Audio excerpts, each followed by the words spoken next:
La mort de Usopp, de l'équipage au chapeau de paille, va arriver. Et pour cause, Oda nous l'a annoncé de nombreuses fois à travers les détails du manga durant 25 ans. Sa volonté, proche des géants, ces mensonges qui l'annoncent, vous allez tout découvrir durant cette vidéo, où vous allez comprendre comment l'homme le plus courageux a décidé de mourir. Avant de commencer la vidéo, j'aimerais vous dire que vous êtes une majorité à regarder les vidéos sans vous être abonné. Donc n'hésitez pas à cliquer sur le petit bouton rouge, ça fait pas de mal. En premier lieu, si je vous parle de foreshadowing, vous savez que c'est mon domaine. J'en traite de fond en large sur cette chaîne et c'est toujours pas prêt de s'arrêter. Mais s'il y en a un, juste un seul, on devrait choisir parmi tous les foreshadowing de One Piece pour sa popularité, on a bien sûr le color spread qui annonce la mort de Ace. C'est sûrement l'un des plus connus, et si vous savez pas ce que c'est un color spread, c'est tout simplement une sorte de petite fresque que l'auteur dessine, mettant en scène les personnages de son manga. Et c'est souvent pas très canon à l'histoire, mais servant souvent à faire plaisir au lecteur. Et là, dans celui-ci, il faut déjà identifier comment Oda nous annonce sa mort pour comprendre le potentiel lien avec Usopp. On y retrouve les Mugiwara jouant aux cartes. Luffy, lui, joue 2 cartes dans ses mains. En premier lieu, l'as de pique, car le pique est le symbole des pirates du Spade, qui était dirigé par Port Ghazji Ace. Et l'as est tout simplement le nom de Ace, car c'est ça que son prénom signifie. Puis de l'autre côté, tu as la carte de la mort, avec la tête de Brook. Et pour couronner le tout, Luffy fera la même grimace de désespoir durant la mort de Ace. On voit bien que l'auteur aime faire ce genre de choses avec ses dessins, et on pourrait même présenter encore d'autres indices, comme le fait que Brook ait aligné 4 pommes sur son épée, ou que Sanji ait 4 cartes aussi. La raison de pourquoi ça pourrait être des indices est le fait que ces deux personnages représentent la mort et le diable. Brook, j'ai pas vraiment besoin d'expliquer, je pense que c'est assez évident, car il est lui-même la mort, mais pour Sanji, c'est parce qu'il est le 4e Mugiwara. Et au Japon, le 4 est un chiffre qui porte malheur, car il symbolise la mort. C'est d'ailleurs pour ça que Sanji a des attaques en rapport avec le diable lui-même. Et ça éclaircit ce que signifient les 4 pommes et les 4 cartes. D'ailleurs, on peut aussi développer avec Brook, car lui aussi tire sa puissance du royaume des enfers. Et tout ça nous explique comment Oda nous a dissimulé la mort d'Usopp dans ce color spread. Car si vous le regardez bien, il y a exactement la même disposition que dans le précédent. On y retrouve, comme avec Ace, les Mugiwara jouant aux cartes, et là où dans le premier un crâne représentait la mort, qu'est-ce qui arrive dans ce deuxième? Usopp ne possède plus qu'une carte représentant la mort, et faisant la même tête que Luffy durant la mort de Ace. Ce qui est encore plus bizarre, c'est qu'on pourrait se dire que ça pourrait plutôt viser une autre personne, mais Sanji fera un geste plutôt bizarre. Il pointera du doigt Usopp, comme pour dire que c'est bien lui qui est visé.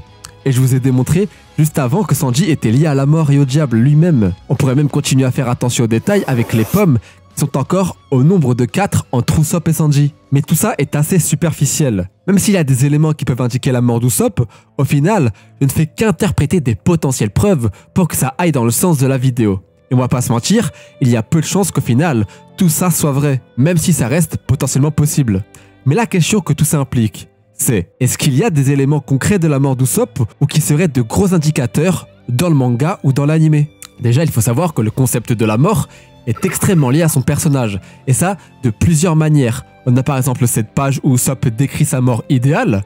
Quand un jour je perdrai tout, face à la mort, je mourrai fier, en m'exclamant « Je suis Usopp, le brave guerrier des mers ». À ce moment-là, il nous décrit déjà potentiellement sa mort, en indiquant que ça sera sur une île déserte, et tout comme Barbe Blanche ou Yasuie, et s'exclamera juste avant de mourir, pour la rendre légendaire. La raison de pourquoi il pense qu'il devrait mourir ainsi, c'est en voyant les deux géants, Doré et Brogy, sur l'île de Little Garden, se battant et mettant leur vie en jeu pour leur honneur. À ce moment-là, Usopp, qui avait toujours vécu dans son petit monde, en était peureux. Il découvrait alors ce qu'était vraiment son rêve, car même si avant, il avait une sorte de volonté, ou de semi-rêve en tête, il ne savait pas comment l'accomplir. Mais grâce à la culture des braves guerriers d'Elbaf, qui trouvent leur honneur dans la façon de mourir, il sait ce qu'il lui reste à faire. Le personnage d'Usopp, même avant Little Garden, était profondément lié à Elbaf.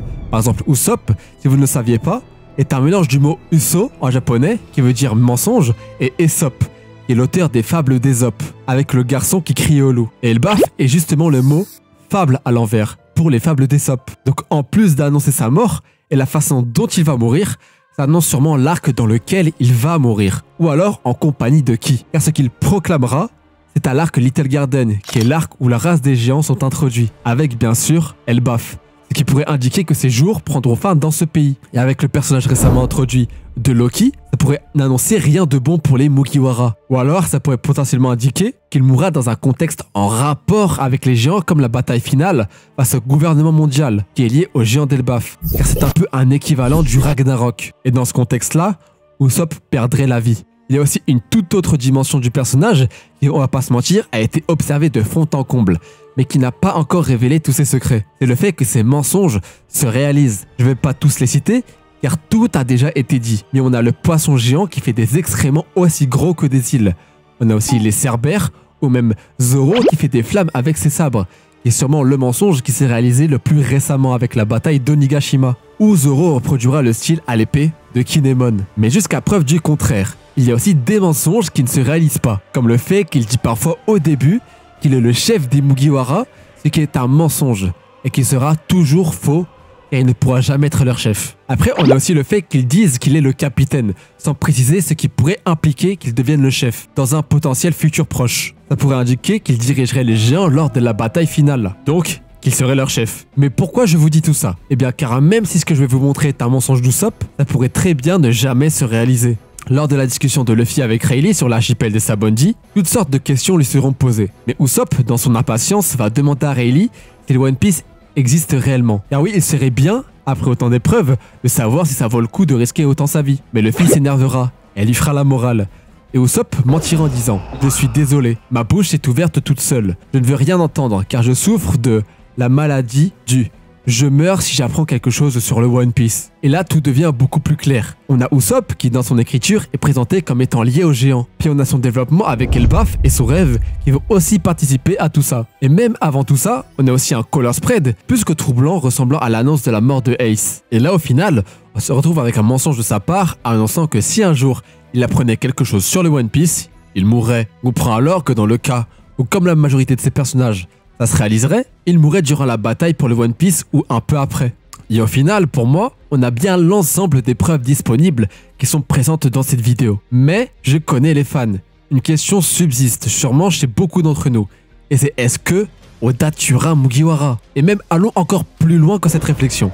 Est-ce qu'Oda tuerait un Mugiwara qui n'a pas encore réalisé son rêve? Eh bien pour la question des morts, je pense que des gens se font une fausse idée d'Oda. C'est vrai qu'il n'aime pas faire de morts, mais il sait quand en faire et avec qui, et quand c'est nécessaire. Donc si les personnages d'Usopp nécessitent une mort, il le fera. On a beau dire ce qu'on veut, il y a eu énormément de morts à Wano, du côté des ennemis ou des alliés. Et même après, on a eu récemment le roi Cobra, père de Vivi et Vegapunk. Et pour la question de le faire mourir avant la réalisation de son rêve, il faut déjà comprendre ce qu'est son rêve. À aucun moment, son rêve n'implique de découvrir le One Piece. Et comme dit plus tôt, il détaillera lui-même ce que signifie être en réalité un brave guerrier des mers. Car oui, au fond, ça veut tout et rien dire. Il dépasse déjà ses peurs pour combattre les différents ennemis qu'il rencontre et qu'il a vaincus à de multiples reprises en faisant preuve de courage. Mais il a détaillé ce que c'est vraiment. Car pour lui, ce n'est que par la mort que sa volonté d'être brave s'accomplira. Comme il est inculqué dans la culture nordique